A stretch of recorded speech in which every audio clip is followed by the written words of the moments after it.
Assalamualaikum warahmatullahi wabarakatuh. Waalaikumsalam. Innal hamdalillah nahmaduhu wa nasta'inuhu wa nastaghfiruh wa na'udzu billahi min syururi anfusina wa sayyiati a'malina. May yahdihillahu fala mudhillalah wa may yudlil fala hadiyalah. Asyhadu an la ilaha illallah wahdahu la syarikalah wa asyhadu anna Muhammadan 'abduhu wa rasuluh alladzi la nabiyya ba'dah. Amma ba'd.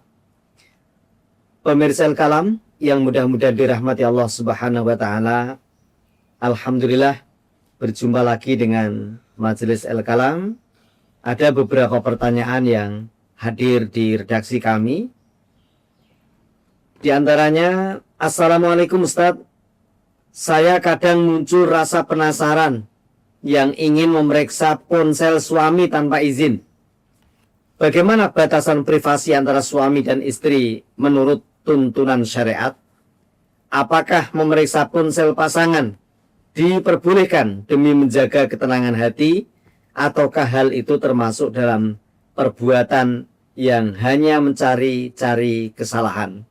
Baik, hadir di tengah-tengah kita para asatidz Al-Kalam yang insyaallah akan memberikan jawaban dalam tinjauan syariat. Fadl, Ustaz Tarman.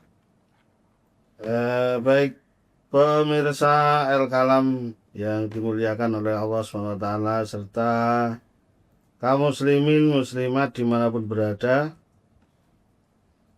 wabil khusus kepada penanya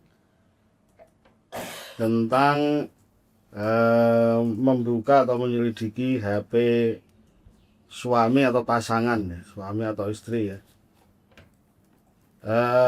Perbuatan mengorek informasi dari HP orang lain itu secara umum masuk kepada perbuatan tajasus, di mana di dalam surat Al-Hujurat ayat 12 itu termasuk perbuatan yang dilarang, sebagaimana dalam tafsir At-Tabari di situ disebutkan wala tajassasu ay wala yatabi'u ba'dukum aurata ba'din wala yabhas an sarairihi yabtagi bidzalika adzuhur ala uyubihi walakin ikna'u bima dhahara lakum min amrihi wabihi pahamitu audamu la alama la ta'lamunahu min sarairihi. Yang intinya adalah perbuatan menyelidiki sesama saudara termasuk suami maupun istri, itu adalah perbuatan yang terlarang. Kita tidak boleh mencari rahasia-rahasia atau aib saudara kita ya, untuk menambahkan aib tersebut. Akan tetapi seyogianya kita qanaah atau kita mencukupkan diri dengan apa yang tampak, apa yang bisa kita lihat dari urusan seseorang. Kurang lebih begitu, Ustaz. Baik, ada yang melengkapi? Barangkali Ustaz Heri. Baik, terima kasih atas waktunya. Melengkapi yang disampaikan oleh Ustadz Suparman, saya ingin menyampaikan terkait pendapat Ibnu Hajar Al-Asqalani dalam Fathul Bari yang menjelaskan bahwa larangan tajasus itu berlaku pada perkara yang belum jelas dan hanya didorong oleh prasangka. Adapun jika terdapat kemaslahatan yang nyata untuk mencegah kerusakan yang besar, maka pendekatannya pun harus tetap proporsional dan tidak didorong oleh hawa nafsu. Beliau mengatakan wa yustasna minan nahyi anit tajassusi ma law ta'ayyana tariqan ila inqadhi nafsin minal halaki masalan. Ka ayyuh birasiqatan bi anna fulanan khala bi syahsin liyaqtulahu dzulman aw bimra'atin liyasniya biha.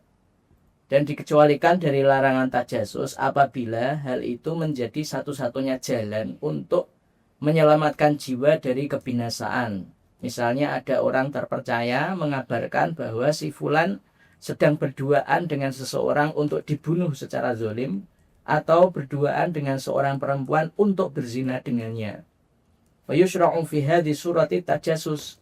Maka dalam kondisi seperti ini tajasus itu dibolehkan, hadaran min fawati istidrakihi, karena untuk mencegah dari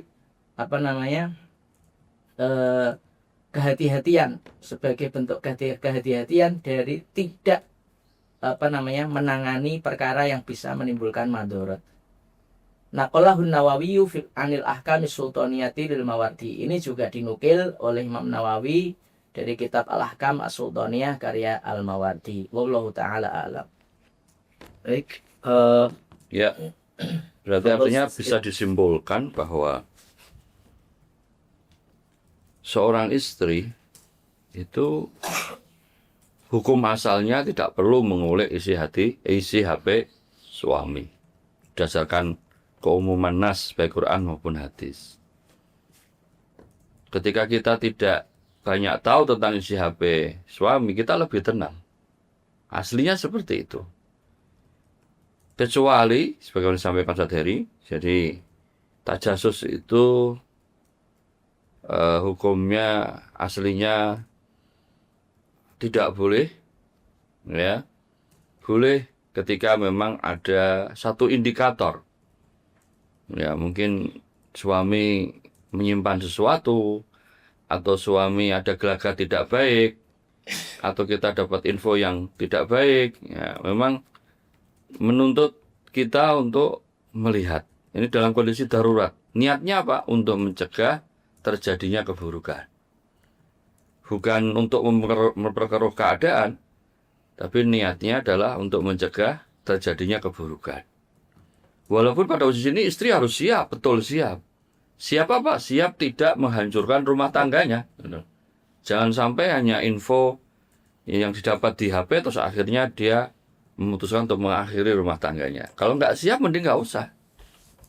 Kan gitu.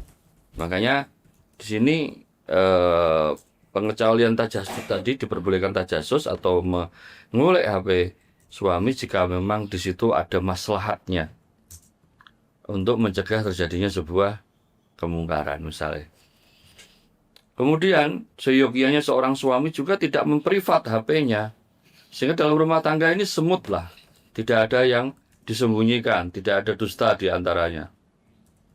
Ya, itu jauh lebih afdal daripada seolah-olah menyembunyikan sesuatu, ada komunikasi khusus, ya, di HP yang itu akan menimbulkan kasak kusuk dalam sebuah rumah tangga yang bisa jadi mengancam ketahanan rumah tangga. Saya kira itu kesimpulan dari hukum. Wallahualam. cukup gamblang kesimpulan yang disampaikan Ustadz Sigit. Intinya ranah tajasus itu ada dua. Ada yang tidak boleh kalau memang murni untuk mencari-cari kesalahan suami, tapi kalau ada maslahatnya untuk menutupi kemadharatan maka tidak mengapa. Dan yang terakhir tadi, seyogianya seorang suami itu open, terbuka, tidak usah memprivat HP-nya di hadapan istri, sehingga terjadi keterbukaan, saling terbuka yang akan menambah saling percayanya suami istri. Mudah-mudahan bisa menjadi pencerahan bagi pemirsa Al-Kalam dan khususnya bagi penanya. Wal afu minkum. Assalamualaikum warahmatullahi wabarakatuh. Salam.